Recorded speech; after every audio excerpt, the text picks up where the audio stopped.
Follow Equestria Brotherhood by Noka Wolf.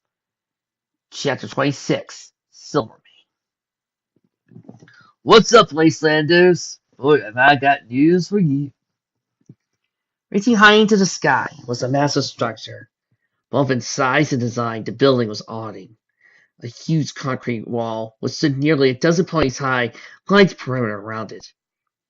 Cracks and bullet holes and a whole assortment of blast marks painted every inch of the old wall.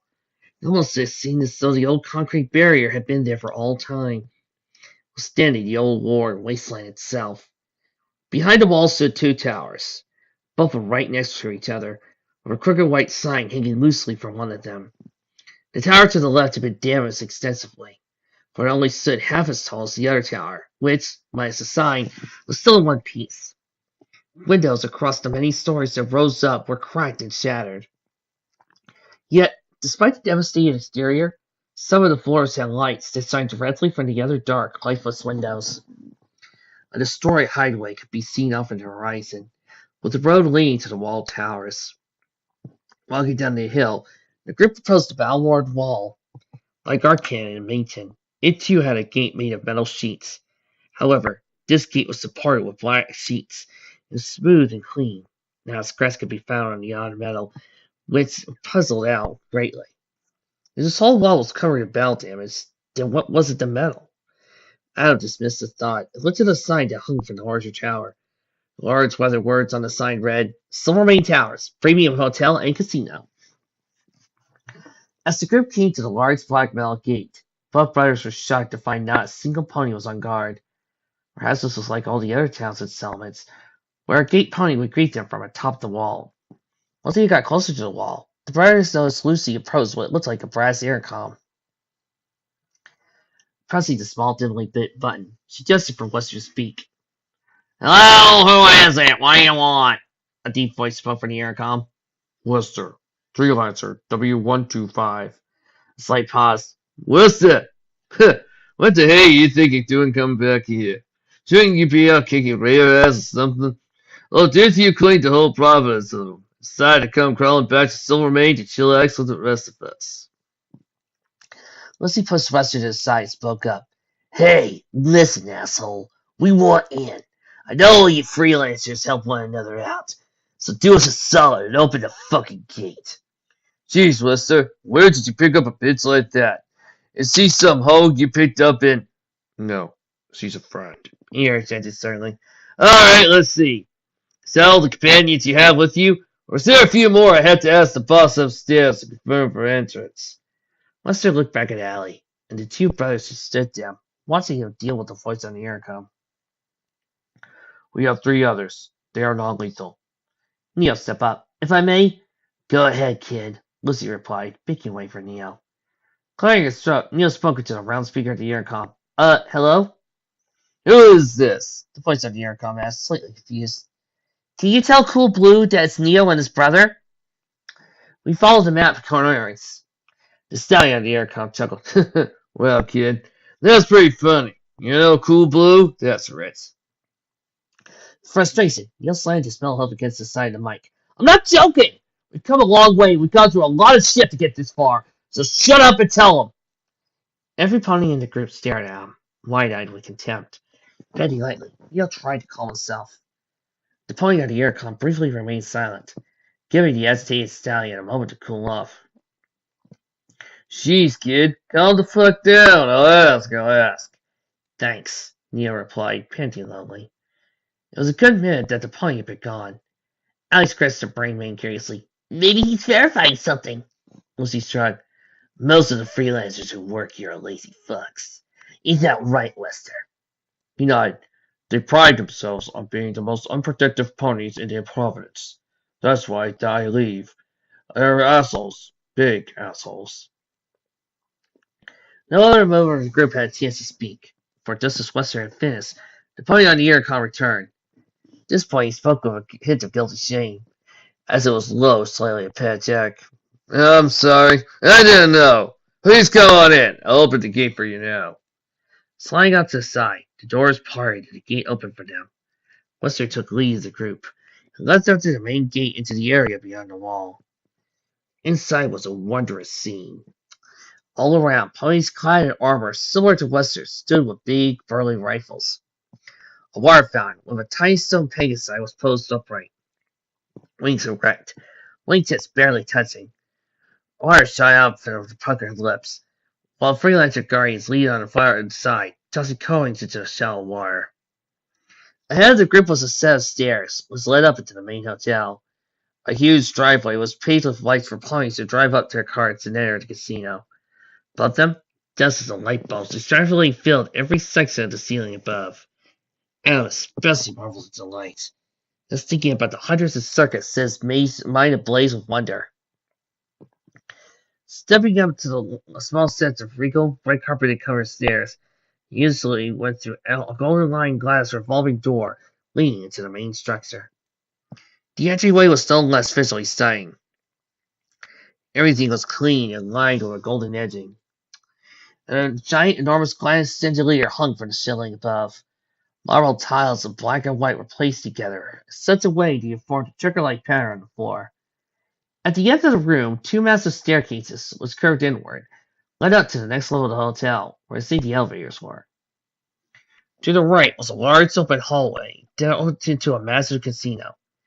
Adam's eyes grew at the sight of all the multicolored slot machines laid up in various colors. Freelancers with or without their helmets sat on the spinning chairs playing with dozens upon dozens of gambling devices. To the left of them was another open doorway, which led into the restaurant area. Inside, ponies were grilling seasoned meats, which sent a savory aroma into the air around them. Wester stopped in the middle of the entry room. "We need to wait here. They should send some pony down to fetch us shortly. That is, if they can find some pony who isn't gambling." Al curiously made his way to the casino doorway on their right, and peered at all the machines he could see afar. He hadn't noticed it before, but there were blackjack tables and other gambling areas as well. In the far off corner of the casino, he could see meckers battling each other. Upon further inspection, it seemed that the casino itself wasn't nearly as full as they initially thought. Only a few places actually had a pony doing something, be it gambling or watching others gamble. Still, the thought of seeing how the inner workings of the machines made him excited. His brother came beside him and nudged him playfully. "If we weren't looking for Mom, I wouldn't mind taking a look inside. I can tell you wouldn't mind that." Adam shot an embarrassed and puzzled look. "What, you mean like gambling stuff? Like with chips and—" "I'm only teasing," Neo chuckled at Adam. "We wouldn't want to waste the cash we got. Although, it would be fun to try blackjack a few times." "Yeah," Adam smiled, "a few times." There was a faint ding that rang from the elevators upstairs. Out of one of the shiny reflective elevator doors came a stallion. A clean painted Theodore, who, oddly enough, didn't bear the power armor that the rest of his ponies already wore. Instead, he only wore a brown duster that was buttoned up around his slender body. He trotted down the stairs with a tired, unnerving look. He addressed someone with a slight stammer in his voice. "Hello."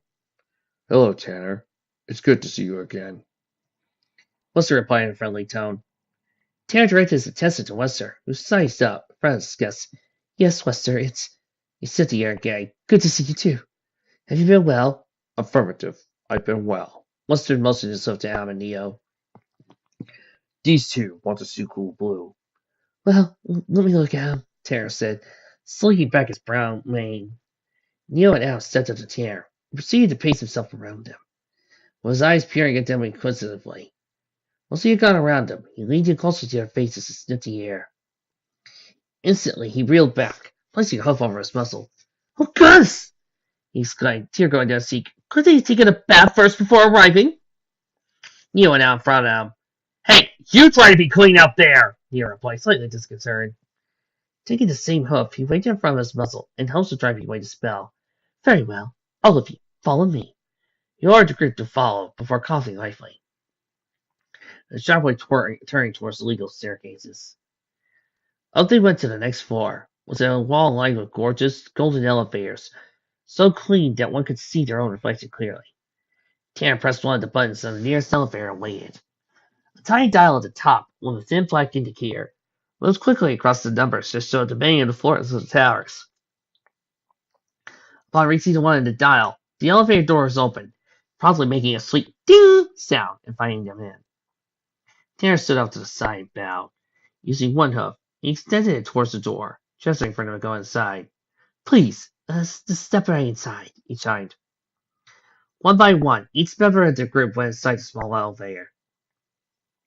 An almost blood-colored velvet carpet muffled their host step by as he crammed into the confined space. Above, several small lights shone down on him, and with the addition of the golden reflective walls, the entire space was filled with light. It was only the back wall. This was glass, that offered any sort of contrast to the elevator cabin. Living inside the elevator, Tanner did his best to make little contact with the air opponents as he could. Standing stiffly next to the button control panel, controlling the access to the elevator, he coughed, smelling the thick, musty smell that filled the camped room. Removing a rather extravagant key from his inner coat, he placed it into a keyhole at the top of the control panel. Going up! He muttered, clearing his throat. Smoothly, the elevator ascended. Out of the glass wall, you could see the rest of the world, while he saw far into the lands as he was split from their view of the horizon. Adam, Neo, and Allie turned to the glass wall, looking into the world as he rose higher into the air. They gasped. It was an exhilarating experience. The peaks of the mountains in the distance pierced the amber cloud above, and fast up and stretched off into the far-off unknown. You know, Allie said to Neo, it's actually kind of pretty. Neo smiled. It does look nice, doesn't it? Just like the time we looked for Ironhoof, remember? Yeah, when the clouds were pale orange and the world was so still. I can remember it clearly. Almost like it was yesterday, Neo sighed, enjoying the moment. Overhead, a voice spoke from the speaker. It was the mayor's voice, which addressed the ponies in the cabin with a proud, persuasive tone. Oddly, it sounded familiar. Adam thought hard about where he heard the voice from the speaker before. Listening to the mayor, he tried to remember exactly who it was. To him, it sounded awfully like the neatly dressed mayor in the video on Stable 43. Was it her? Could it be? Who was the mayor in the video? Was he one speaking now? Citizens of our proud province, our time is nearing. The reign of terror on our land has gone long enough by the Equestrian government. For too long we had sit idly by as the Constitution forces our colony and our ponies to produce materials for her war. I've seen enough. We have done enough. I ask you now, citizens of our land, are we not entitled to freedom? The sovereignty promised to us by these warmongering demons? Today, you can make a change. Sign now for them. Mayor's voice cut off as Tanner hit the side of the elevator forcefully. Sorry about that. Sometimes old recordings still play in these things. Hitting it once more, the elevator continued to rise silently. Coming to a smooth halt, the elevator doors parted once again, followed by a charming ding! We're here, Tanner chirped. Stepping out of the elevator, the group made their way to the long, clean hallway. However, Tanner did not step out of the elevator cabin. Instead, he smiled and waving. This is as far as I go. Have a wonderful day. Without saying another word, the elevator closed. While the group was slightly confused, they continued down the hallway, trotting lightly. Each hoof step they made calmly echoed off the marble floor through the rest of the narrow hall. A few old pre-war watercolor paintings decorated the golden-edged crimson walls of the corridor. At the end of the hall were two oak doors with polished brass knobs, and a purple earth pony secretary sitting at the small desk, typing on an old stable-tank terminal. With a small pair of copper spectacles perched on her petite snoot, she typed away, paying no attention to the group approaching her. Lucy was the first to come to her desk. With one leg leaning against it, Lucy cleared her throat. As though she was completely non-existent, the smartly dressed mayor continued with her work. Lucy cleared her throat one more. Any more bigger to emphasize her existence. As though she was completely non-existent, the smartly dressed mayor continued with her work. Lucy cleared her throat once more, adding more vigor to emphasize her existence. Keeping a rather straight face, the mayor pushed her spectacles up on her nose, turned to the pages at their desk. The secretary's solid blue eyes looked at Lucy. She tried smiling at the secretary, but the secretary's firm, unimpressed stare withheld any effort she made to be friendly. Hey, Lucy said, trying to smile. What up?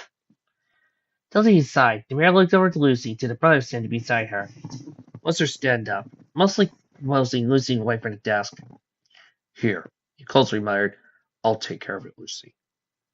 Lester stood attentively before the mayor. I'm Lester, Freelancer 1. I know who you are, Lester. I know the names of all the freelancers that come to the tower, the mayor interjected.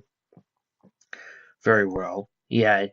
I assume you've been informed of our arrival, correct?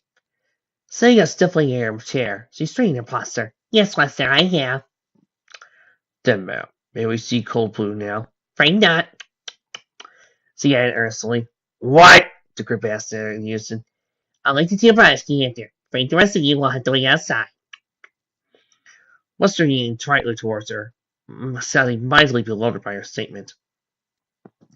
With all due respect, ma'am, Protocol 378 dictates.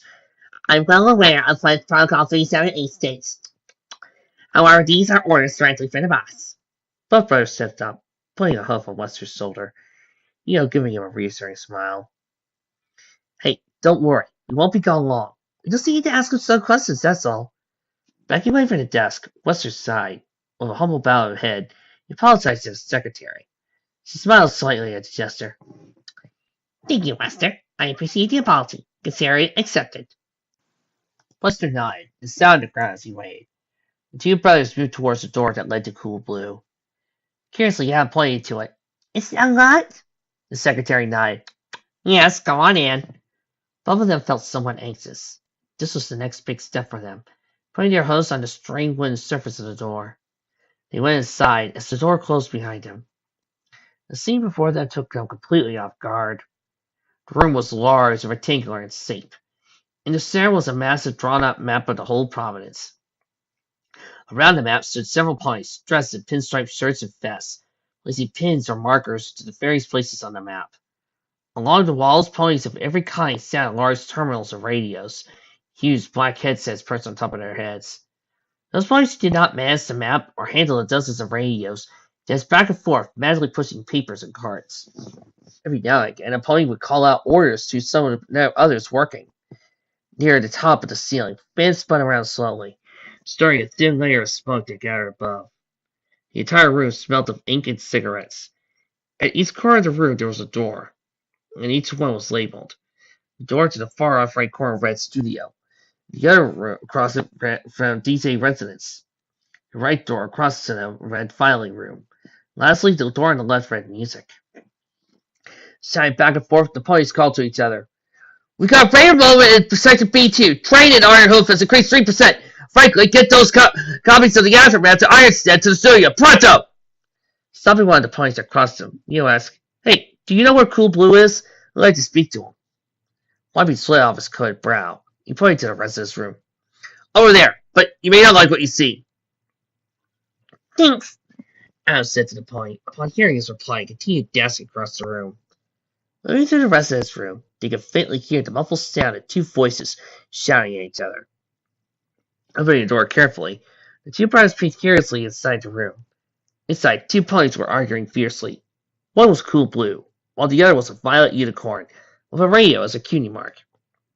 Her radio was tied back with a bandana wrapped around her head, acting as a headband. She was pacing herself back and forth slowly, resonating angry and hovering above her. I told you, but do you listen? No! You can be dumb. I mean, really dumb sometimes. When will you ever listen to me, huh? When? She sighed, trying his best to appease her. Cool Blue removed his fizzy hand facingly. Honey cakes, please hear me out. She stopped to glare at him, fury filling her eyes. What? What? Don't you honey cakes me? You could have died. Do you know what the Legion would have done if they found out you were Cool Blue? They'd have brutally screwed you! I see my mistake, Sugar Cube, and I'm sorry. Once again, she cut him off. You're a real idiot. Just please listen the fuck to me next time. Please don't go to a war zone! But I thought I could do some field work on my own. You had things covered here while I was away. I thought a good change of pace would be good. Yeah, it is. Will you tell your wife about it? And at the very least do some field work on kittens, not the goddamn Legion! But the information I found was amazing. Even you thought so. It doesn't matter. You could have been killed! Well, I did, and I... They stopped, as the faint sound of hooves knocking on her door halted their argument. Both their heads were fixated on the door. Quickly straightening herself out, the Violet Mare called out to the door in a calm, cheerful tone. Coming! She called in a sing-song tone of voice. While opening the door, she looked back at Cool Blue. Using one of her hooves, she gestured him to smile. Returning to the door, she opened it, feeling the two brothers. When her eyes caught who it was, she put a hoof to her mouth and gasped slightly. Opening it further for them, she smiled, looking him inside. As he came inside, with rather curious looks about him, she blustered, Did you two happen to hear any of that? Neil looked at Al, which return gave him the same look of uncertainty. Yeah, just about the whole thing, Al replied. Her ears fat inside. Great. Prior to the two brothers, Cold Blue grinned wildly. Boys, he exclaimed, you made it. I hope the secretary didn't give you a hard time. Wrapping both forelegs around each other, he hugged them tightly. Was your trip hard? How have you been? Yeah, slightly more exciting than the suffocating ponies expected. The Violet Mare stepped up to him, giving him a cool blue toe just over her hoof. Let him go. That's what would happen if you killed her sons. Looking at her, Cold Blue let him go. I'm sorry, Cupcake. I got a little excited. I'll say you did, Cian. Oh, you be quiet. I wasn't going to kill him. She rolled her eyes out. Sure you weren't. Neil cleared his throat. Was silenced the two arguing ponies. Did we come at a bad time? The couple looked down, shook their heads and said, No, of course not. Here, take a seat, boys. The Violet Mare replied, making her way to a brown leather couch in the center of the room. Paying time for the couch, both brothers found a place to sit down. While taking their seats, Neil and Al were surprised to find that the couch was entirely well balanced in comfort. It was neither too soft nor too firm. The quality is superb. But then again, what was it in Silver Rain Tower? Taking a seat in the couch across from them, the couple made themselves comfortable. Cool Blue was the first to speak, mostly a hope to the Mare at his side as he introduced her. Boys, this is my wife, L'Amour. Smiling, she went to Bob. Hello, boys. I'm glad to meet you. She's a treat, he chuckled. Leaning over towards her slightly, he placed a hoof on the side of his mouth and whispered, Though, she can be a real pain in the ass. Even before legs, he spoke down. You'll know to walk in the pond too, sunshine. He flexed, feeling the soreness spread in the area of his forelegs he hit. Rubbing his forelegs until the pain, he continued, Anyway, how have you been? Was the trip here rough? Yeah, Al chortled. You can see that. Well, I'm glad you're here, Cool Blue said. Was it you two? Probably would have died in our cannon. And I wouldn't have been happy about that, Lamore added. If he was dead, who else would I have to beat up on? Before anyone else could speak, a few knocks came at the door. Opening it slightly, a black stallion poked his head in the room. Hope you're not bothering you two, but we're back on the M5. Looking at the point, Lamore nodded. Thanks, Binks. Starting to tour sideways, he looked at Cool Blue. It's your turn for the next hour. I'll stay here and talk to him. All right. But don't you go anywhere without me, here. Cool Blue stated as he tried over the door. Once he was gone, both brothers sat on a comfortable couch, slightly puzzled what they were talking about. What's it all about? Adam asked. Oh, you'll see. Lamar cooled. You see, Cool Blue isn't just a radio host run by him. I'm Cool Blue, too. Scratching the dusty maze, he saw her professed glare. What? The brothers asked together. You see, kids, the freelancers and a series of other sources give us the information. It was a sensitive room outside. All over the province, we know what's going on. Gathering up, we deliver this news to the airways. To take a break, my husband rotates with me between hosting the announcements.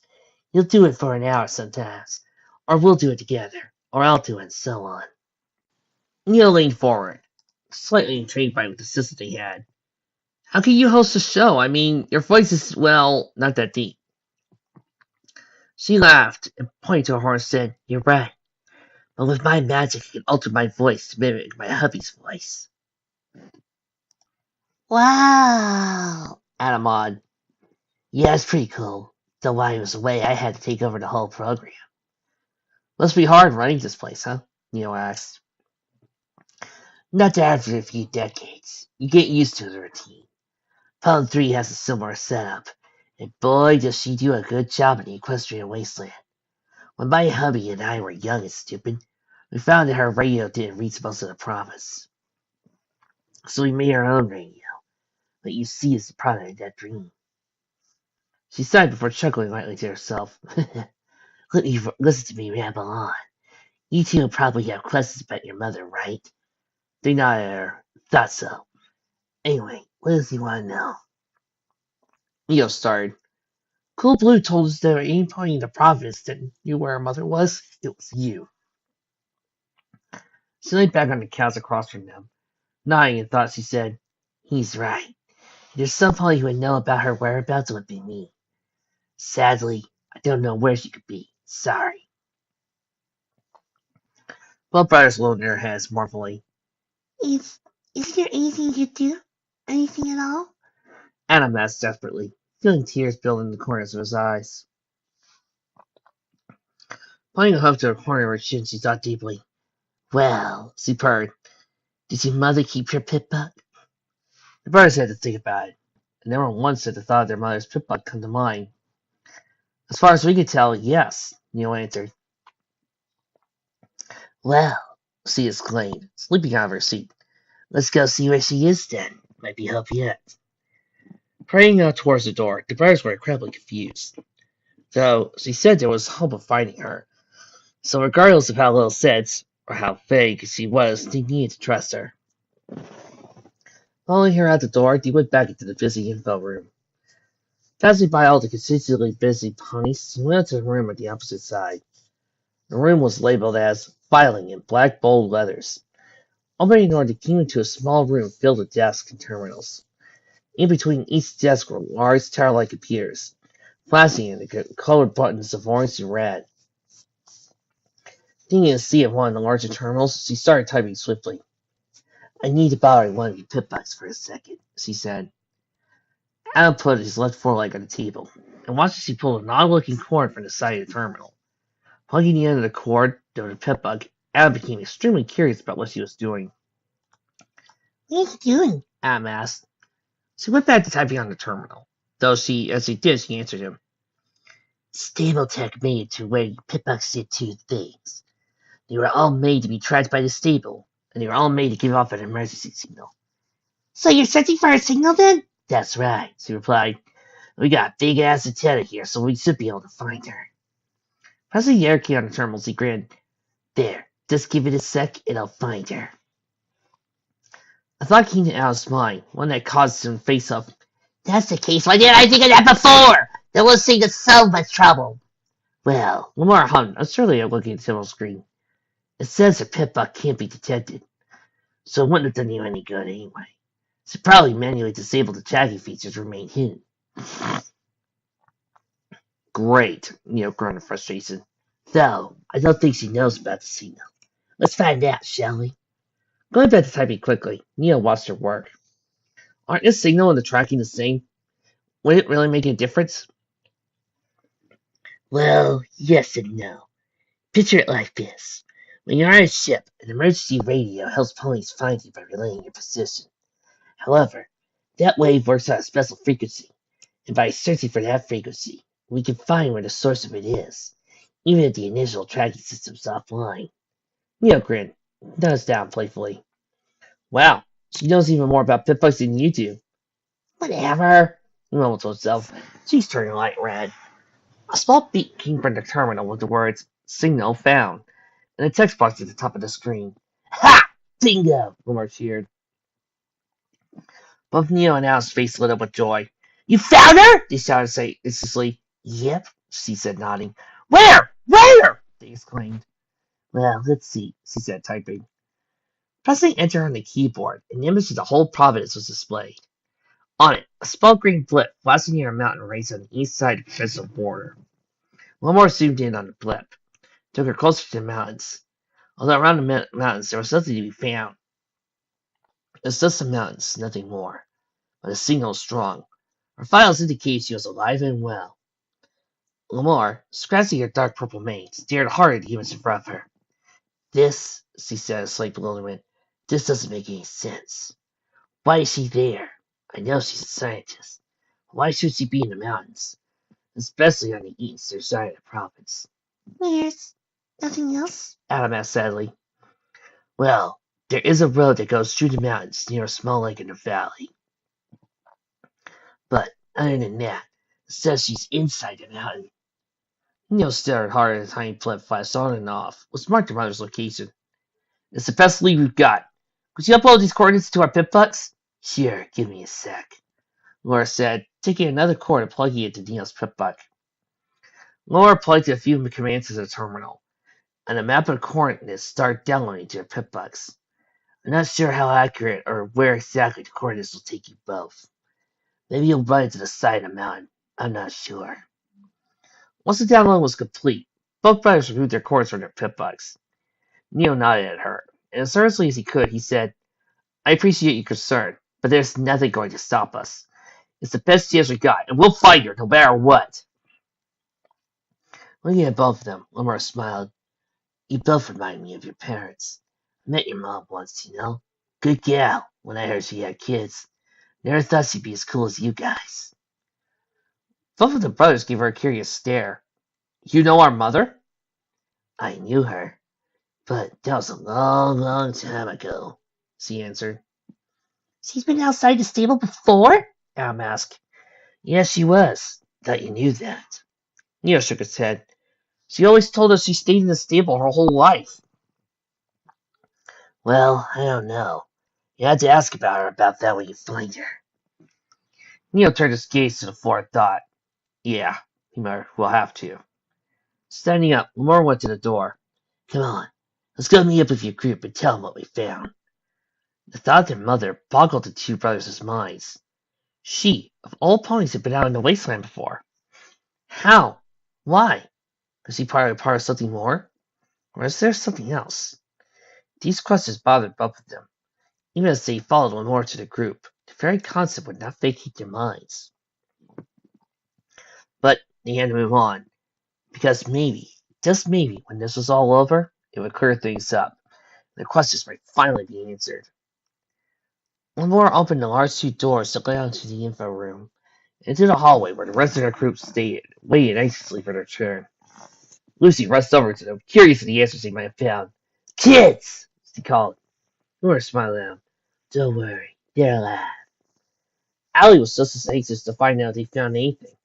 Hopping over to the two brothers, he asked, Did you find anything about your mother? Anything at all? Affirmative. Wester agreed. Have you gained any additional knowledge about your objective?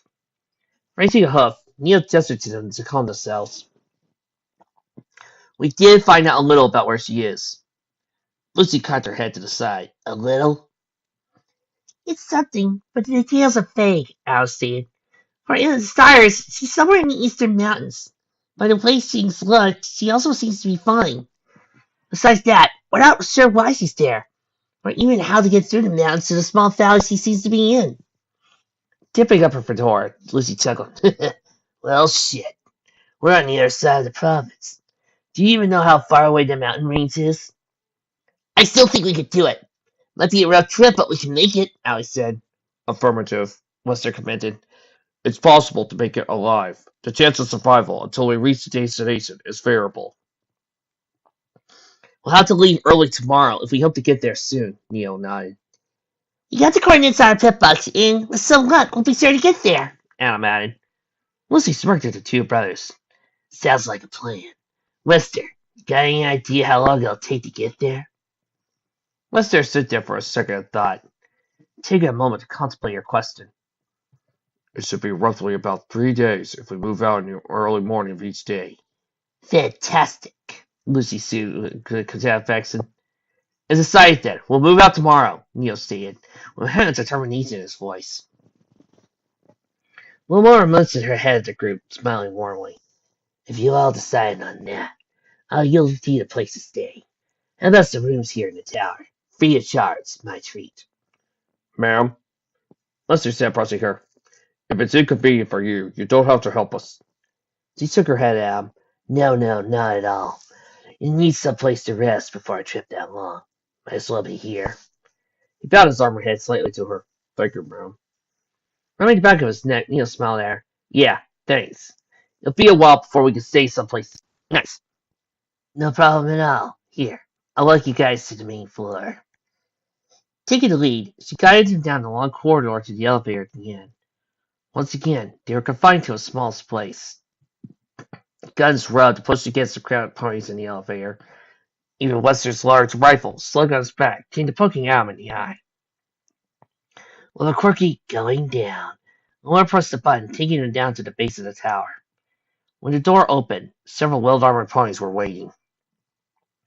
Each of the freelancer ponies set to the side of Lenore in her group. As they went by them, she nodded to them curiously. Ah, yeah, see, there's Connecticut and Carolina and Dakota, north and south, and then there's Maine and Washington, and remember, no full metal jokes, but freelancers on the other hand, red versus blue jokes, that's a go. I don't notice her legs, which, like her brother's, was mechanical. Can I see it a little more? He asked. Oh, let's see here. Is it just the freelancers? She stopped when they came to the main entryway of the tower, near the staircases that lead up to the elevators. Well, yes and no. We used to house traveling wanderers and freelancers alike, but ever since Big Lot has been moving troops around, we've had to tighten security. Sadly, the influx of troops means less wanderers coming to this side of Providence. As far as I know, your group is the first group to come in through a few weeks. That explains the rude welcome, Lucy said, rolling her eyes. One more aside, I know it sucks, but we gotta protect every pony in here. The Providence depends on our broadcasts. Without you guys, we wouldn't have music. Our news list is going on. Allie stated sadly, thinking about a bleaker world without the radio station. Exactly, Lamar concurred surlily. Now, if you excuse me, I need to get back upstairs. I'll be swapping out with Cool Blue soon. Lamar started up the stairs, only to stop halfway. Turning back to the group, she called down to him. Oh, and one more thing. If you need anything, ask Tanner. And if he starts acting like a hygienic creep around you, don't feel the same to smack him, okay? Thanks, Lamar, Adam replied. Lucy chuckled.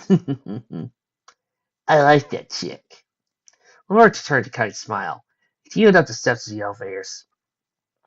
As he left, Lucy went to the casino next to him, listening to the melodious sound of the slot machine chime. Sparking devilishly, she rubbed her chin in devious thought. You know, I haven't seen a slot machines in a while, and I got a few cash to spin. Lester shook his head. Lucy, we're not here to gamble. We need to eat and assess our situation. She struck his back heartily. Listen up. Who says they can't have a little fun, huh? Lester seemed, in some ways, slightly excited about the idea. Well, he stammered unsurely. Taking it by one huff, she pulled him towards the casino. It'll be fun, trust me. Help me, Lester murmured, as Lucy dragged him back towards the casino. Allie, Neo, and Al watched Lucy take him away, chuckled as he stumbled about the casino with Lucy. It was slightly heartwarming to see the two of them enjoying themselves. After the story Neo had heard about the two of them, he had almost pictured the way things once were for them, even if he hadn't been there to witness a single moment of it. Yet, with joyful emotion, there was still an unsettling feeling in the back of his mind, and even in Al's eyes he could see it. Through his smiling laughter, he was thinking the same thing. How was their mother out in the wasteland before? Why? Hopefully time would tell, and watching Lucy show Western how to gamble it helped it stay in the back of his mind. He prayed it didn't bother him further, but he knew that regardless of his prayers, it would. Steve rolled around and churned in the cool nighttime air as a massive dark iron train slowed to a halt at a small platform. Dozens upon dozens of wooden cars pulled behind it, each rattling as they jerked forward once the train had come to a complete stop. A few passenger cars were also present. One passenger car in particular was nearest to the train, and Legion soldiers rushed to it. The platform, which the train had stopped at, was worn by time, showing its days with cracks and dark coal stains. It was 5 officers, wearing their smart decorated uniforms, that stood attention near the car's exit. And from out of the steam that swirled a gentle breeze emerged Vladimir. A dark cape hung from his back. His thick green armor was stained with lots of dried blood. Stepping down from the cart, he sniffed the cool air to smell the burning coal and rotten meat. The Dark Mines. I haven't missed this place in the slightest. He sighed, whispering to himself. One of the older officers, decorated in a larger assortment of medals than the others in his group, bestowed respectfully, said, Your Majesty! Vladimir nodded out, causing lightly. Yes, thank you for receiving me. Ventus! The old green unicorn replied. Yes, Vladimir continued. is the carrot here yet? I've been curious to see how Iron Hammer has been coming along. Well, your Majesty, the stallion started necessarily. Since it's been moved from the Ironstead, one has kept us outside the mines here in the city. Vladimir stepped further out on the platform, stared at the massive structures, which towered high into the sky. Damaged, beaten, many of the structures still remained intact. Upon the sides and the tops of the buildings, soldiers had built platforms and bridges with dream green lanterns that illuminated the small area of the gardens above that. Vladimir hummed, thinking, Then, where is he? Should he not be the one receiving me then? Fezzer seemed nervous as his speech became mumbled. He was informed, sir. I can guarantee he'll show up. I'm not sure why he, on his, is not here to see you. Yes. Vladimir answered sternly. It is odd. It is odd you have found hours before my arrival, and yet you come to me, welcome me without my host and my carrots. Using one huff, Fezzer loosened the collar of his uniform, feeling sweat trickle down his neck. My apologies, Chris. I was simply what I was doing to make it more. With a quick motion, he turned to the officer, glaring at him. Make it more what? Make my welcome more comfortable? Or to appease me so you can have another matter added to your already overloaded connection. No, your majesty. I didn't mean that. He raised a hoof, silencing him. Save it. I've heard enough. This is your only warning.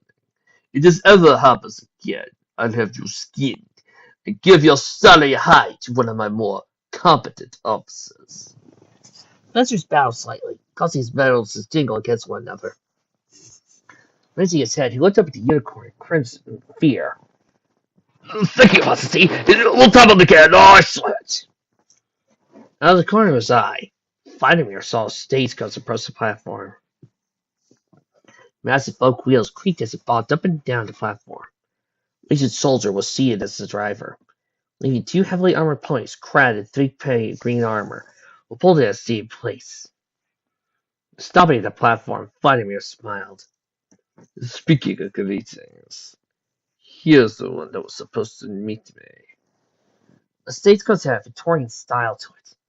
Golden ivy painted along the corners of the black polished light wood.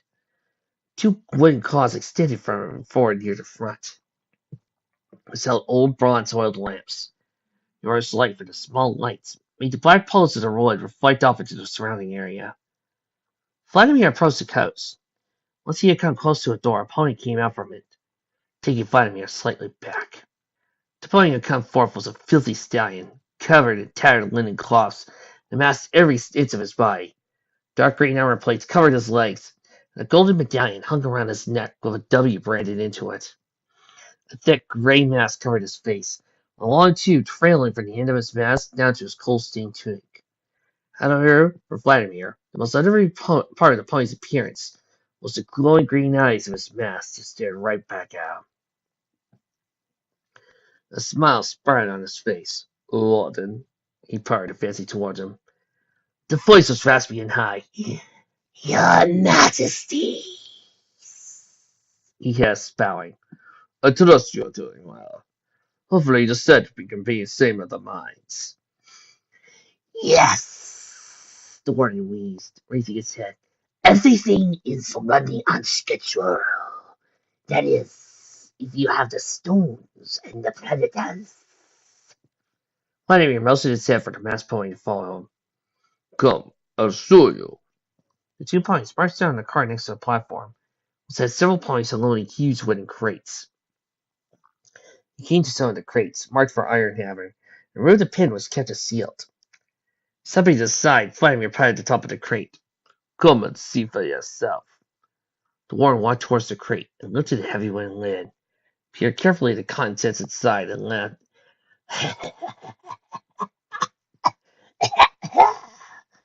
Very good indeed. These will work nicely, though I still believe our mine still yields the stones. I'm not sure about that, Vladimir commented. The mine hasn't had any since she's been around. Warren chortled, facing Vladimir. That may be so, but I am still very optimistic about what my mind holds. I brought plenty of them. Whole cars filled with them, straight for the quantum mines. Sadly, it seems the load does not have any pure stones. I love so very much to see a real one again. Hopefully you will, but until then, you'll have to use these. Yes, you will have to do. With a lanky, slow turn, the Warren pointed to some of the additional crates being unloaded by soldiers. I assume those are the predators, am I correct? Vladimir nodded. Indeed you are. Completely intact. Excellent. Warren hummed with a slight wheeze in his voice. Trying to ease uneasily to the coast, the Warren gestured for his host for Vladimir to follow. We wasted enough time. There's so much work to be done. Yes, much work. But you see, yes. The two ponies went to the red cushioned interior of the coach, sat down. Vladimir rolled up the silk curtains that draped over the windows, and looked out to the window. Sitting across from one another, the Warren sighed, relaxing himself. Vladimir, however, retained a firm posture as he addressed him. Once they had been seated, the Warren knocked on the side of the door. The very instant he had done so, the coach started to move. Did you have a safe trip? Yes. The Warren asked. I finished the trip without dying, if that's what you mean. Ah, very good. It is just that I've heard that the steel police have been attacking Needle trains. Vladimir looked out the window of the coach into the dark city that slowly passed by them. We did encounter some minor complications with the coalition. It is good you came out in one piece. Do you have any slaves I may have? Any prisoners? Yes. Vladimir continued to stare out the window while speaking to the Warden. As he looked out into the dark ruined city, he saw lines of slaves chained together, trudging through the mud along the side of the road. Ponies dressed in similar garb as the Warden oversaw the slaves with whips and bludgeons. In his mind, he thought only to himself, as he desperately tried to mask his moss from it. He did have prisoners, but did he want to subject them to this? To that life, even if he told him he would. No, I don't have any slaves to trade. Oh, The Warden added sadly. so sad here. So sad. The Cubs came to a large concrete bridge that spanned over a massive river that spanned right through the city. On the end of the bridge was a small tunnel which led to the side of a mountain. Small pipes and chimneys rose high out of the mountainside, spewing out large stacks of black smoke into the air. Slave ponies spewed whole carts of rocks, dumped onto the side of the bridge, and into the roaring rapids of the river below. Vladimir watched the skinny, dark-eyed slaves trembling from the living roads. In no more than a few moments, the coach arrived at a stone platform. The Warden was the first to exit, and with a single hoof he pressed the door open for Vladimir. Please, Your Majesty, follow me. We have made much progress. Yes, very much progress. Reluctantly, Vladimir paused, scanning the tunnel around them. From out of the darkness, more shriveled slaves emerged, pulling heavy metal carts towards the river. Gesturing himself quickly, the Warden called for him to follow. Please, Your Majesty. Let us go inside. A sadness irked himself inside Vladimir, seeing the tired ponies work. It was an odd feeling for him. He had been to the mines a few times before Iron Hammer had moved, but he had thought nothing of the work being done. Now, seeing them, it hurt him. So, regardless of his feelings, he could not hesitate any longer. He followed Warren down to the tunnel into a massive circular cavern. It was near the heart of the mountain, and the formation itself spiraled down hundreds of feet into the dark unknown.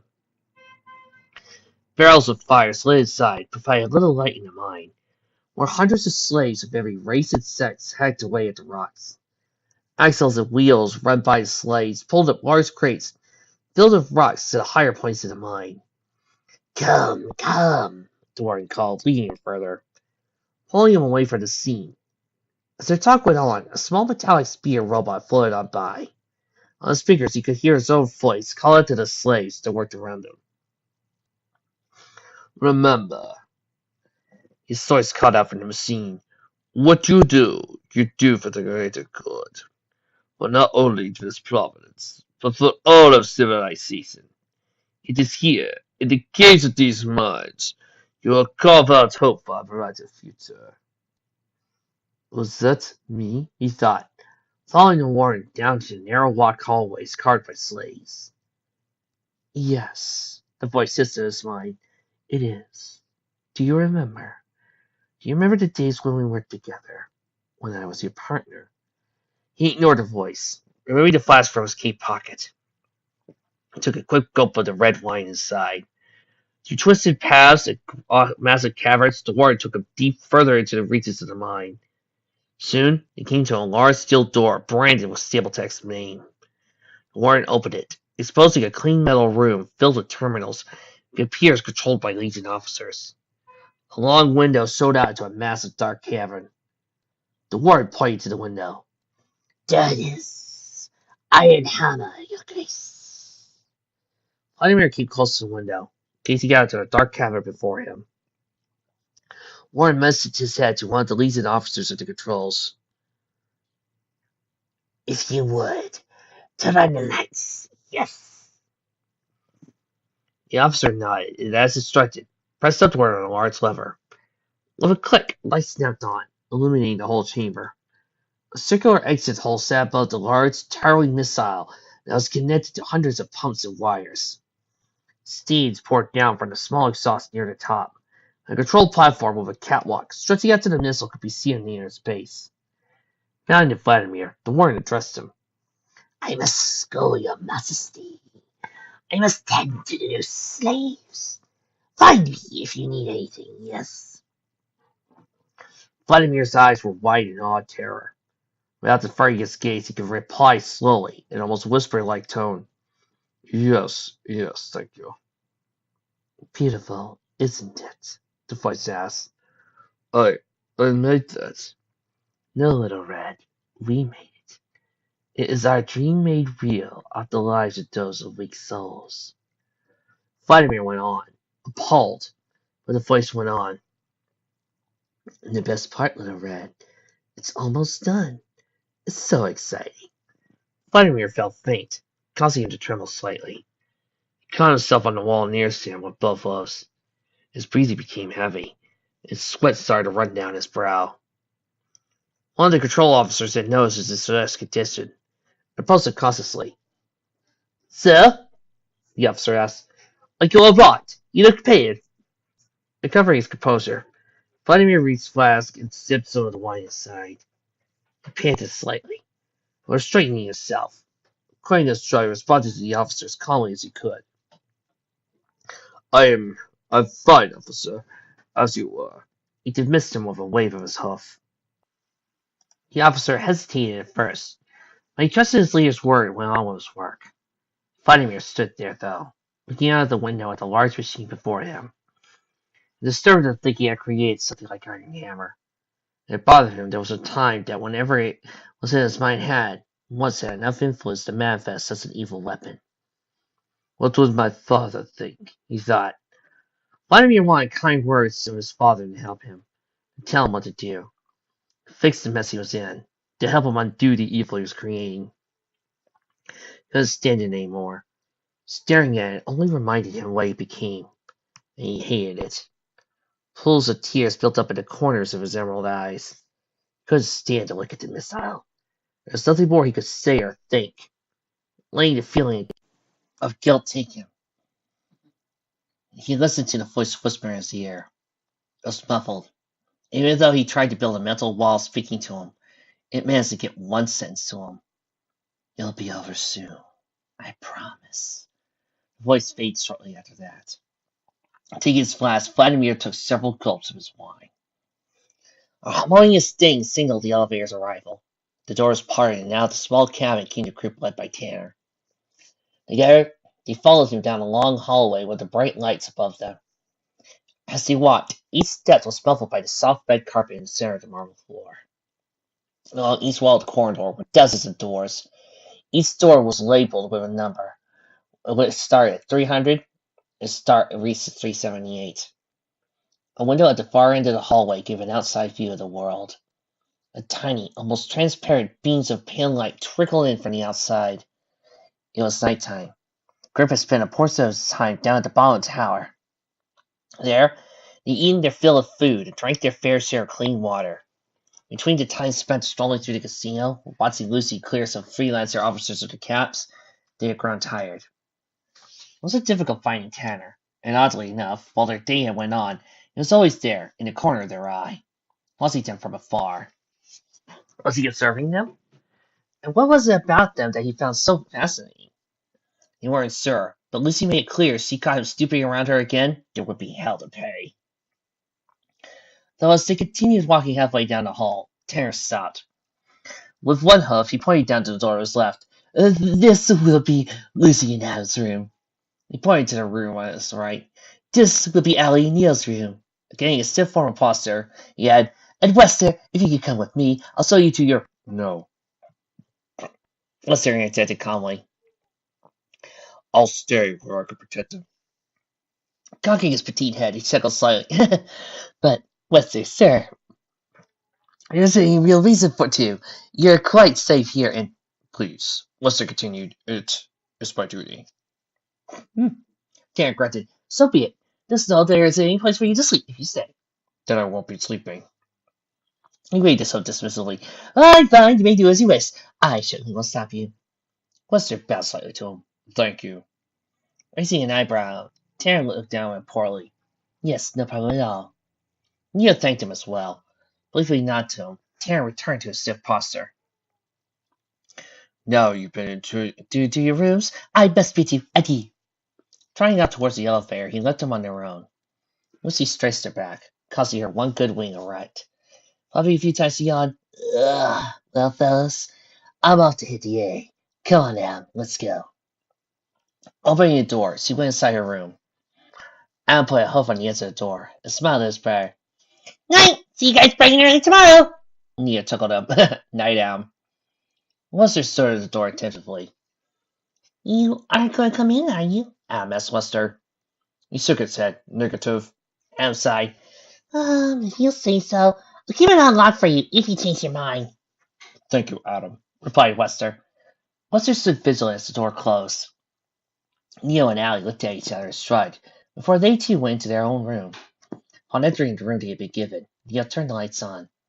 A few shaded lamps illuminated the room. It was a cozy living space. There was a sink and mirror with soft velvet carpet beneath their hooves. A few paintings hung on the walls, and an old radio clock was persistent on a nightstand next to the only bed in the room. Neil blushed, feeling slightly nervous at the side of the bed. There's only one bed. Where am I supposed to sleep? Allie took on. We're gonna have to share it. The visible redness on his cheeks intensified to a darker shade. Share! He muttered. Yep, she said, moving over to the bedside. She patted it gently 3 times. Come on, we gotta get to sleep.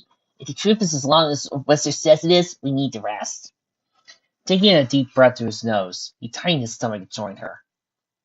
She hopped into the soft bed and creaked quietly as she moved on it. Pulling the neatly tucked blanket over to him, Neil shook off his duster and climbed in with her. His voice faded slightly, and once he had started laying in the bed, the intense feeling of nervousness started to vanish gradually. Dude, look! It's fine. Remember, beds can be made for sleeping too, especially when it's with another woman. I mean, Granted, you have probably one of the greatest scenarios man could ever ask for. But hey, you could just be using it for sleeping. Right now, the only thing you have to worry about are two things. One is if you suddenly get morning wood while you sleep right next to her, and she finds out. All you have to do is practically say, it's my fault, morning wood, and hope that you don't turn around while you're sleeping right next to her. Second is if you have a wet dream. If you have a wet dream right next to her and moan out her name, buddy, I can't help you, okay? That's it. You just gotta start thinking your own way to get out of that one. The entire feeling of being in the bed with a mare was new to him. Hello! Not even once had he come this close to a mare, and a growing warmth filled with him. Once petrifying feeling transformed to that of a more concerned emotion. Also, things were starting to heat up in other places, but yet, even with her there, the ever-growing feeling of happiness he felt, the thoughts of his mother continued on to pester him. As hard as he tried to keep them away, the thoughts bounced around in his mind like heavy cargo on a rocking ship. Ellie turned to the side and looked at him worryingly. Is something wrong? She asked. Neil rolled to his side and faced her. A look of uncertainty spread on his face. I've been trying to forget about it. It's nothing. Don't say that, Neo. If it's bothering you that badly, it has to be something important. Neo didn't answer her, but rather gave her a silent, unsure pause. She gently rested a hoof on his cheek and stroked it softly. Neo, please, you can tell me. Neo felt withdrawn, but her voice soothed him. In a way, melted the barrier that prevented his inner thoughts from escaping.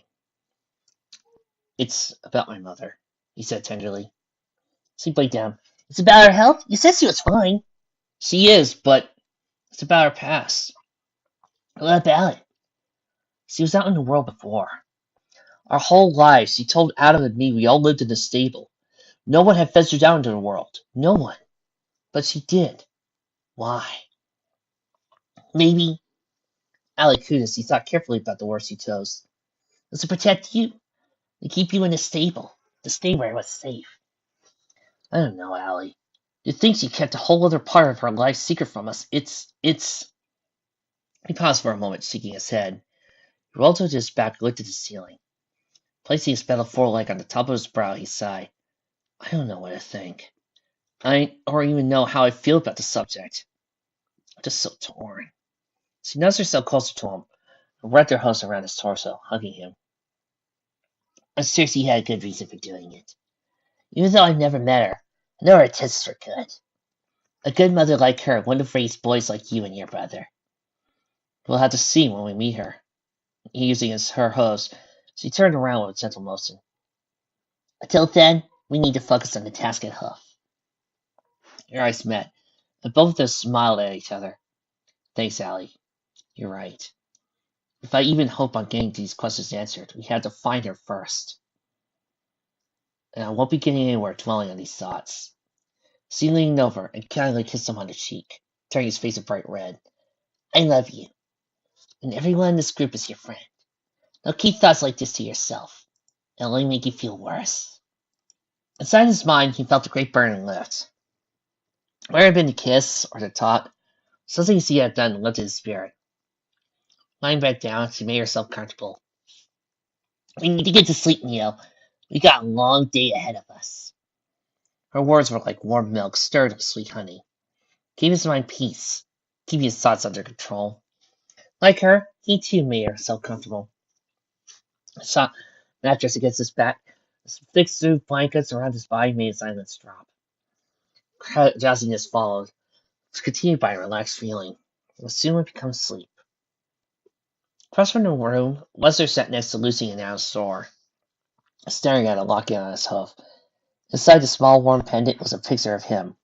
It was a picture of a unicorn with a long, scraggly mane. A long overcoat was over his body, dark, pussy, striped vest underneath it. The picture was smiling, with a small Pegasus feeling next to him. Who is this? He thought, though, try as he might, nothing came to mind. The visor of the locket glared off his red visor. Could I have been more than just a soldier? whose directive was only to protect and kill. Inside his chest he felt something ache, a howled longing that caused him to feel empty. He tried to remember, but only blurred, still images came. Not a face, not even a sound. The door next to him creaked open as Lucy emerged from her room. She leaned against the doorway, looking down at him, smiling affectionately. "Hey," she murmured. He turned his gaze to her, before quickly putting the locket inside one of his duster pockets. Standing up, he addressed her. "Lucky, is something wrong?" She shook her head briefly. "I was just feeling a little restless. I got some old thoughts on my mind." Do you need anything? I can get you something to help. "No, Lester, I'm fine," she irritated to a soft tone. Then what is it I can do? Lucy rubbed her thoroughly unsurely. "Well, could you just come sleep in my room? I think it would." "Yeah, stupid," No, it isn't stupid. he said, placing a huff under her chin. It will help you sleep. What, aren't there only 2 beds? "Yeah, but there's a couch in there. I thought if you were with us, you'd—" I what, Lucy? He asked. She didn't feel certain about continuing. "Could you, sleep in there with us? I know you don't sleep much, but... So if you don't want to sleep, that's fine." No, I'll do it. It'll put your mind at ease. She twirled slightly, nuzzling his foreleg. "Thanks, Lester. I owe you." She opened the door for him, and together they went inside to rest. As the two of them found their places to sleep, they dozed off. Just as Lester laid his body on the soft cushions of the couch, a thought came to him. It wasn't an image or a face, but a sound. A single noun was forced into a name. Closing his eyes, he drifted off, muttering the name to himself just once. Kiddo. The entry room of Silver Rain Tower was busy. Freelancer guardians and local residents alike went about their morning. Some made their way to the grill, where fresh meat could be heard sizzling as the salty juices evaporated into the air, giving the area around the entry room a heavy aroma. Lucy's mouth watered, while she stared from afar at the tens of ponies that dined on the succulent, steaming food. Lester came back from the grill, carrying 5 small bread slices, topped with freshly cooked meat, covered in brown gravy. "Oh, fuck," Lucy moaned, her eyes completely locked on the food he brought. The food was wrapped in wax-like paper, and kept the thick brown gravy for sipping through. Giving her one of the paper-wrapped meals she took, but for a moment she simply took in the smell of the wondrous scent it gave off. She inhaled deeply, feeling the richness tickle her nose. Her stomach grumbled. Smiling, she licked her lips. "Thanks so much, Lester. I was starving." He hugged to the mouthpiece of his helmet and pulled it aside to expose his red muzzle. Without Millie's fan-face muzzling his voice, its difference in deepness and pitch was significantly different. His voice was refined and smooth, yet it additionally yielded a hint of calm and sincerity. "Just don't eat it too quickly, Lucky. You'll upset your stomach," he said before eating his own portion. Lucy's teeth were bulging and her voice became suppressed, with a large amount of food inside her mouth. "Don't worry too much. I'll be fine," she said, taking an air-fired food. One of the elevators above the staircase dinged tearfully as the reflected doors parted. From the small cabin of the elevator came Neo, Adam, and Allie. Neo looked particularly tired, for a faint dark hue had developed below his eyes. "I really didn't want to get up," he muttered, sipping on groggily. "I should say so. You slept harder than a rock last night," Allie added. Adam nodded. "Yeah, she needed my help to get you out of the room. It's just that that's the best night's sleep I had in days. All the times I get a good night's sleep, this had to be the day I get up early." They made their way down to the staircase to Lucy and Lester, who watched them eat their meal. "Oh, the Neo wheel needs some help sleep. Here, you can climb on my back, and I'll carry you to the Eastern Mountains." Lucy taunted him playfully. Neo rolled his silver eyes at her. "Ha! Ha! Lucy, your jokes are getting better and better with each passing day." She smirked down. "You hope to get as good as me. You need to listen closely, because I got plenty more than that." "Fantastic," he sighed, lowering his head. As he sulked, a wonderful smell graced the air around him. Levitating around Lester were 3 still steaming wrapped meals. Neil's spirits rose and a joyful smile spread across his face. Food. He thought as he trotted over to the delightful meal that floated before him. Lester finished his own meal, placing the mouthpiece of his helmet back over his muzzle. He handed out the other 3 meals that were left. Neil was the first to take his. As it floated down to his hoofs, he caressed it gently. Smelling the delicious scent, he opened it and took several large bites of the gravy-soaked bread. He trembled, feeling the warm, savory food melt in his mouth. Al hadn't even taken a bite of his own food, for his eyes were fixated on his brother, though he believed he enjoyed his food a little too much. Allie leaned over to Al's ear and whispered, I think he likes food. "Yeah," Al chuckled. "Really?" Near the soft stone case, Cool Blue and Lemur stepped lightly down the stairs, standing next to one another. "Enjoying the food?" Cool Blue asked the group. Every pony in the room had stopped eating their meal, giving the 2 ponies coming toward them their full attention. Lemur and Cool Blue smiled warmly at him. It's not the finest food you could have, but at least it's edible.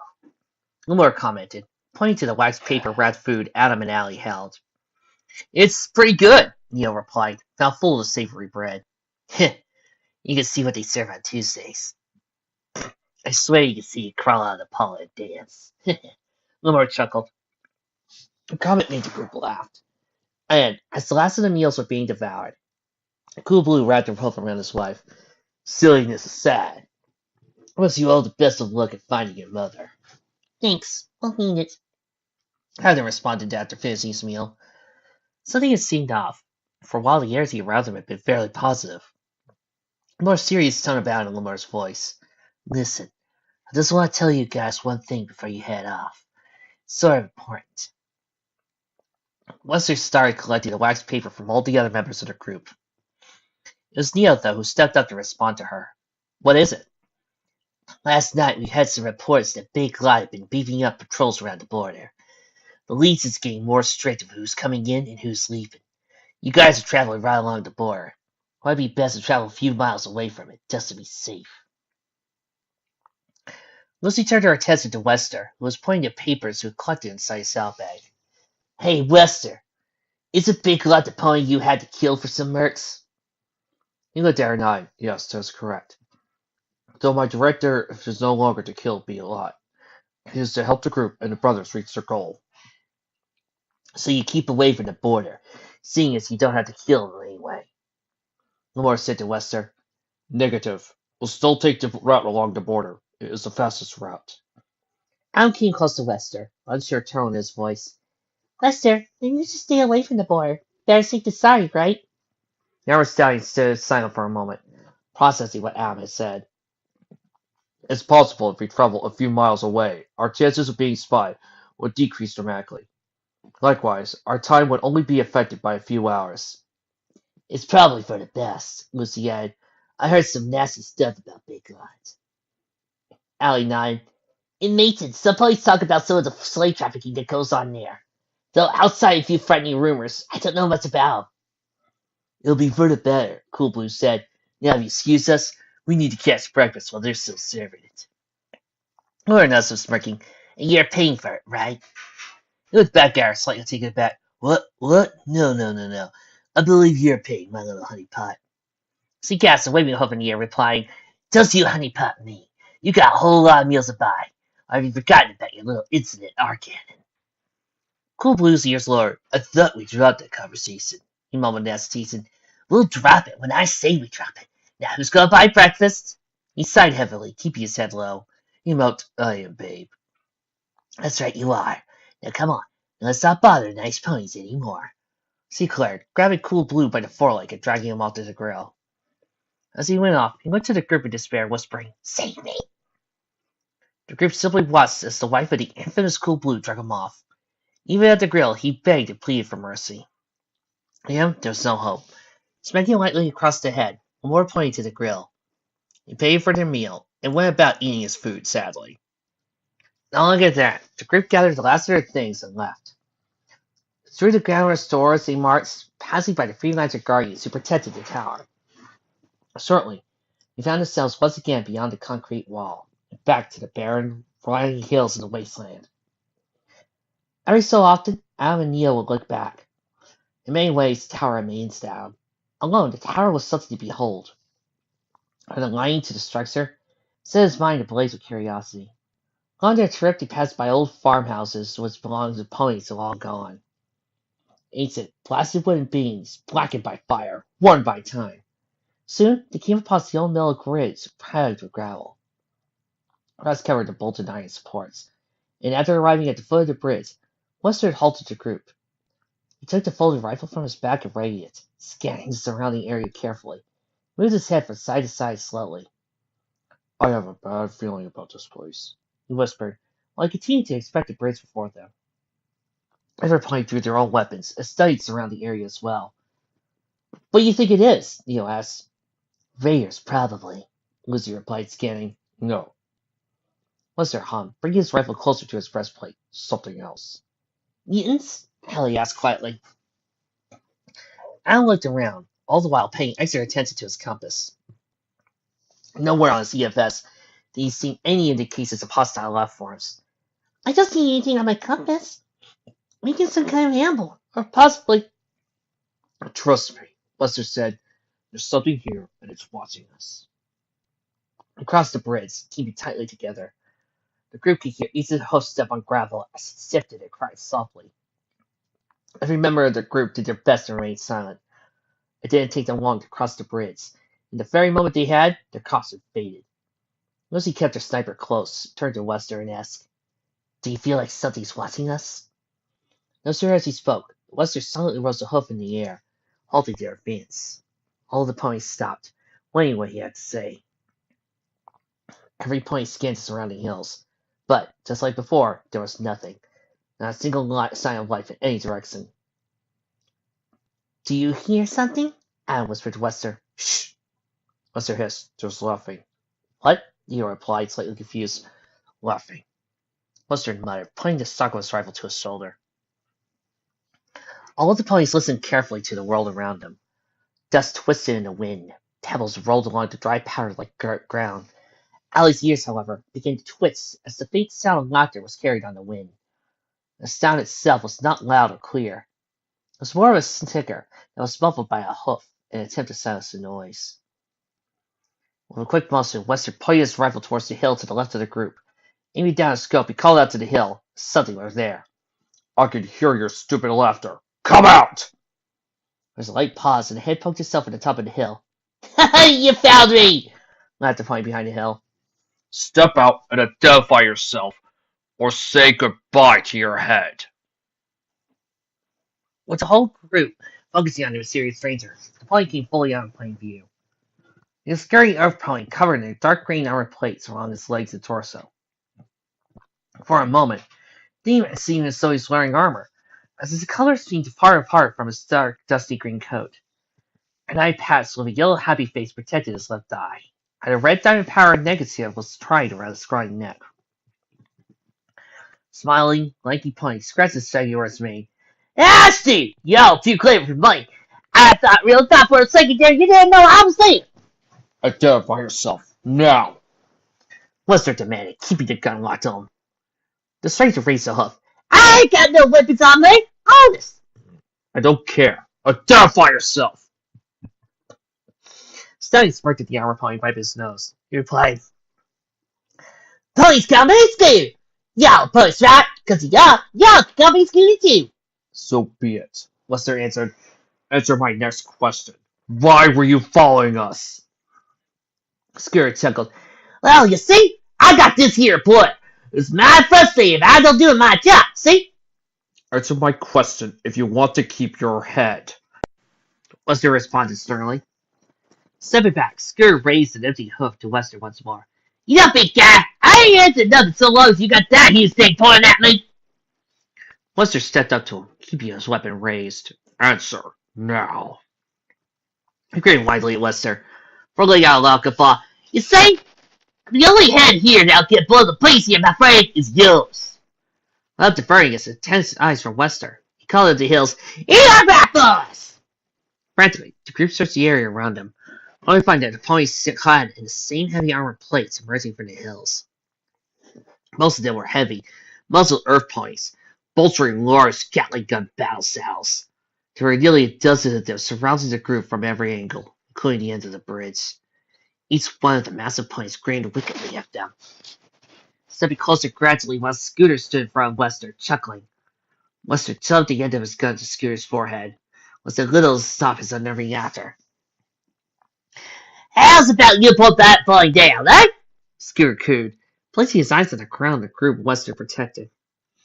Neil stood near his brother, shotgun raised, ready to fire at the group that slowly approached them. So his fighter he could see the statistics. The numbers that clogged his fists and said it was impossible to win with every pony alive. Even sound the iron armor, he felt like he could try and succeed. Could he? Would he dare to try? Was he beginning to feel panic taker, as a few of the heavy armor ponies were on them. Who the hell's your employer? And who the fuck you want with us? Yeah, well, that's a good question, He screamed superly. I work for the Lord of this here land. Goes by the name of Big Lot. You heard the pony? Yeah, we heard of him. Neo grunted, keeping his guard. Lester stood there, slightly trembling, got firmly pressed against the dirt and stained fur on Scooter's forehead. Good, good. Resting himself gently on top of Wester's rifle barrel, Scooter continued. Now, I don't think y'all think.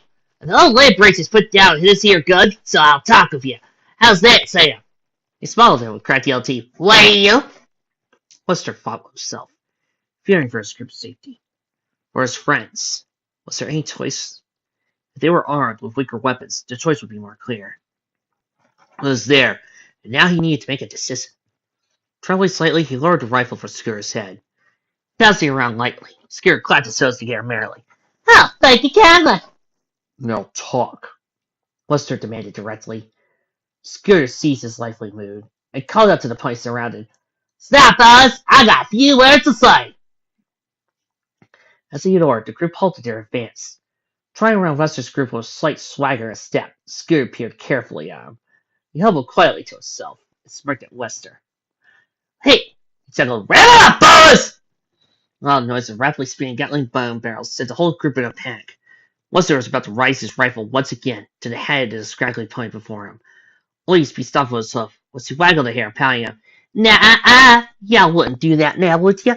If you want to get out of this here predicament, then y'all best throw your weapons aside. Lucy growled at him. You stupid fuck. We're not throwing our weapons. Y'all fair? Well, my bullets might shoot you on accident. They got real weird twitching thing going on. Sometimes, seeing no folks makes them real excited to the point that y'all get twitching. It'd be real shame to see y'all read the places, especially with them guns roaring such. Will you say so? Wester looked back to the group. Then back to Scooter, who smiled widely at him mockingly. Will be, son. Sighing heavily, Wester tossed his rifle to the side, along with python revolvers. Do as he says, He bellowed. That's a good boy. Scooter cooed, mocking him. The rest of the group looked at him in complete shock and bewilderment. But Wester, Lucy murmured, her eyes filled with confused sadness. just do it! He commanded. Neo, Adam, Allie, Lucy were completely taken aback by his decision. Tossing her sniper to the side, Lucy glared at Scooter, rage festering in her eyes. You'll be sorry for this, you little punk. Neo did the same, tossing his gun away from him along with every other weapon he had in his bags. The rest of the group did so as well, although several weapons lay scattered around the group. Soon, every pony had their weapons gone, leaving them completely vulnerable. Rubbing his filthy hooves together, Scooter smiled with satisfaction. Really? This must be hard to read, but I tell you what. Prancing around the group, he sung to himself, I got me some keepers, I got me some keepers. Turning his head to one of the closer Gatling stallions, he said, Whopper! Collect all these here weapons, pronto! Stallion nodded to him blankly, went about performing his task. Trying to run out, he roughly seized down by the foreleg and spit to his pit buck. Let go of me! Out shouted, struggling to get free. Neil grated at Steve and stalked closer to him, banging his mechanical foreleg. You better let go, or so help me! I'll hustle you, Scooter said. I just want to see his bit bugs, so. Dropping out his foreleg, he monstered off to Wester. I mean, happy to. What's that? I got a freelancer, some faster beats and some old saddlebags. Hey, it's my birthday. Pony named Whopper finished collecting the guns inside a rather large satchel they carried on his side. Mundanely, the massive stallion looked down at Scooter. Scooter, what we gonna do now? Scooter patted the large pony's cheek cute. Well, my friend, we're going to take him back to the boss. Then we'll get rewards, see? Really? Whopper mumbled curiously. Skewer nodded. Happy Whopper a few more times on his dirt-stained cheek. That's not pile, real. Mostly his head towards the group, he grinned. Y'all hear that? Y'all coming with this! All their eyes grew wide. Was this really happening? Just when they came so close to finally getting to their goal, the wasteland halted their advance. Gesturing himself to the group, Screw signaled to move. Let's head out, boys! And y'all keep your traps up. Won't be about you to cut your tongue out. Damn, I might if I do a lot more to cut your tongue out. Lucy muttered to herself. Snapping his head quickly towards Lucy, Scrooge stared at her menacingly. After a few moments, he dismissed her remark, feeling that regardless of his big talk, she was still a much larger John. While the ponies marched off, a great sense of uncertainty spread itself throughout the group. Lucy continued to give every other pony that looked at her a furious stare. Allie kept to herself while not letting her guard down. She stood ever vigilant against any one of the armed ponies that even dared to mess with the group. Two brothers stood next to each other, and Neil did his best to keep them out of his sight. Nothing, he thought, is going to hurt him, I swear! Despite the fear that spread itself through him, Adam knew that, as long as the group was together, there was hope for them. Hope that the whole ordeal would be resolved, for he had faith in his friends and faith in his brother. Webster shuffled roughly, anger pulsing through his veins. While no pony could see it, a plan brewed in his mind. His objective was no longer to kill Big Lot, it was to protect the group. But the plan that formed deep in his recesses of his mind could work both ways. Big Lot would pay for all his crimes he had committed, and his friends would go free. Cracking his neck, he rolled his shoulder around, popping the tense swing to his forelegs. Out of sight, though, was a large combat knife that had been concealed in one of his sleeves. He had a plan, and he would see his friends were safe. Footnote. Level up. New perk. Ponies die if they are killed. More dead ponies mean more loot. Why not the best kind? When you loot bodies, you'll have a greater chance of finding more caps and better quality items. New perk. Ties are cool. When wearing a neck item, you gain an additional 5% health boost.